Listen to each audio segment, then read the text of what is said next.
ধুনীয়াকৈ এই বাজেট অধিৱেশনত আমাৰ বিভিন্ন বিষয়ৰ ওপৰত আলোচনা হ'ব, বিভিন্ন বিষয় উত্থাপন হ'ব। তো তাৰ ভিতৰত দুটা বিষয় আমি আজি আমাৰ ইচিত পাছ কৰিছোঁ, আৰু ইচিত পাছ কৰি পেলাই অহাকালি এছেম্বলিত আমি দুটা বিষয় আমি প্লেচ কৰা হ'ব, আৰু এছেম্বলিত আমি নিশ্চিতভাৱে এই দুটা বিষয় আমি মানে পাছ কৰিব পাৰিম বুলি আমি বিশ্বাসী। এছেম্বলিত দুটা বিষয় আমাৰ মেজৰিটিত, এবছলুট মেজৰিটিত আমি পাছ কৰিম। তাৰ ভিতৰত এটা বিষয় আমাৰ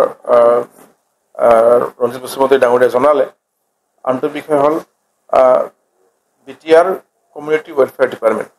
আমাৰ BTRত যি বিভিন্ন ভাষা ভাষী বা বিভিন্ন জনগোষ্ঠীৰ লোক আছে, তেওঁলোকৰ বিভিন্ন কথা চিন্তা কৰি পেলাই, সৰু হওক ডাঙৰ হওক আটাইকে লগ কৰি পেলাই এটা ধুনীয়া এটা ব্যৱস্থা আমাৰ অনাৰেবল চিফ মহোদয়ে লৈছে। তাৰ কাৰণে এটা ডিপাৰ্টমেণ্ট, এটা বিভাগ লঞ্চ কৰিবলৈ গৈ আছোঁ আমি মে' মাহত, আৰু সেইটো কালি এছেম্বলিত উত্থাপন কৰা হ'ব। বিভাগটোৰ নাম হ'ল community welfare department, BTR community welfare department.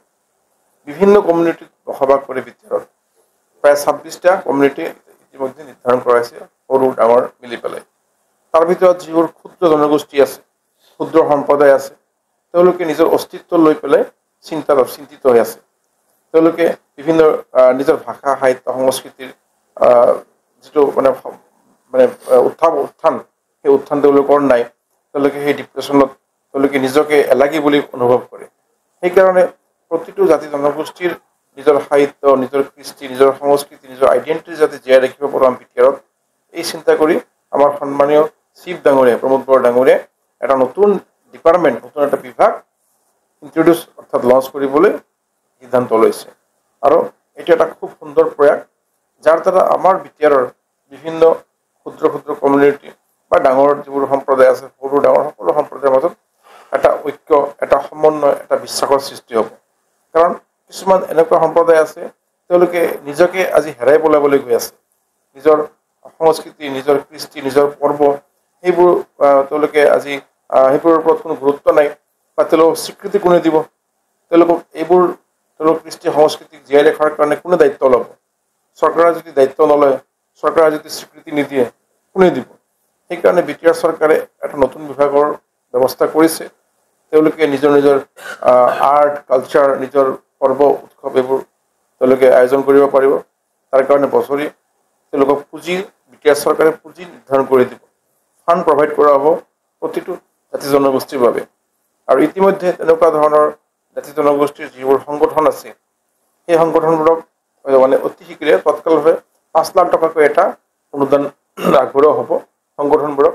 আৰু পিছৰ পৰ্যায়ত কৃষ্টি, সংস্কৃতি, কলা, ভাষা, শিক্ষা সকলো ক্ষেত্ৰত তেওঁলোক যাতে আগুৱাই যাব পাৰে, ৰিচাৰ্চ কৰিব পাৰে, চৰ্চা কৰিব পাৰে, প্ৰতিযোগিতাৰ আয়োজন কৰিব পাৰে, তাৰ কাৰণে পুঁজিৰ ব্যৱস্থা কৰা হ'ব এই কমিউনিটি ৱেলফেয়াৰ ডিপাৰ্টমেণ্টৰ জৰিয়তে। গতিকে এটা সুন্দৰ এই প্ৰয়াস। লগতে বাস্কা বা কোকৰাঝাৰত অতি শীঘ্ৰেই এই আটাইবোৰ কমিউনিটি, আটাইবোৰ জনগোষ্ঠীৰ কাৰণে, ক্ষুদ্ৰ জনগোষ্ঠী, ডাঙৰ জনগোষ্ঠী, যিমান জনগোষ্ঠী আছে আমাৰ, প্ৰতিটো জনগোষ্ঠীৰ এটা মিউজিয়াম স্থাপন কৰা হ'ব, নিৰ্মাণ কৰা হ'ব। এই মিউজিয়ামত নিজৰ ঐতিহ্য, নিজৰ আৰ্ট, নিজৰ কালচাৰ, নিজৰ হিষ্ট্ৰিকেল মনুমেণ্ট ইভেণ্ট তেওঁলোকে সংৰক্ষণ কৰি ৰাখিব পাৰিব। আমি কোনো চৰকাৰে এনেকুৱা ধৰণৰ কমিউনিটিক লৈ পেলাই এনেকুৱা ধৰণৰ কমন এটা কনচেপ্ট লোৱা দেখা নাই। সেইকাৰণে আমি BTRৰ চিফ ডাঙৰীয়াৰ এই দূৰদৃষ্টি সম্পন্ন, এই সুদূৰ প্ৰসাৰী যি এটা নীতি লৈছে, তেখেতক আমি সঁচাকৈ ধন্যবাদ আমি জনাবই লাগিব। লগতে আমাৰ সমাজত যাতে শান্তি সম্প্ৰীতি জীয়াই থাকে, এটা কমিউনিটি আনটো কমিউনিটি যাতে বিশ্বাসত ল'ব পাৰে, এটা কমিউনিটি আনটো কমিউনিটিৰ কাৰ্যসূচীত যাব পাৰে, এটা কমিউনিটি আনটো কমিউনিটিৰ মাজত যি ভাতৃত্ববোধ তাৰ জীয়াই ৰখাৰ কাৰণেও এই বিভাগৰ দ্বাৰাই ব্যৱস্থা লোৱা হ'ব। গতিকে এই বিভাগটো আমাৰ কাৰণে এটি গুৰুত্বপূৰ্ণ বিভাগ, নতুন বিভাগ কমিউনিটি ৱেলফেয়াৰ ডিপাৰ্টমেণ্ট। আৰু অহা দিনত এই ডিপাৰ্টমেণ্টে হয়তো BTRৰ ভিতৰত এক মানে উল্লেখনীয় ভূমিকা ল'ব সম্বন্ধ ৰক্ষাৰ ক্ষেত্ৰত, জাতি জনগোষ্ঠীৰ মাজত ভাতৃত্ব ৰক্ষাৰ ক্ষেত্ৰত। এয়া আমাৰ নতুন প্ৰয়াস, আমাৰ চৰকাৰৰ নতুন প্ৰয়াস। এইখিনি কথা আপোনালোকক জনাবলৈ আমি নিজে সুখী হৈছোঁ।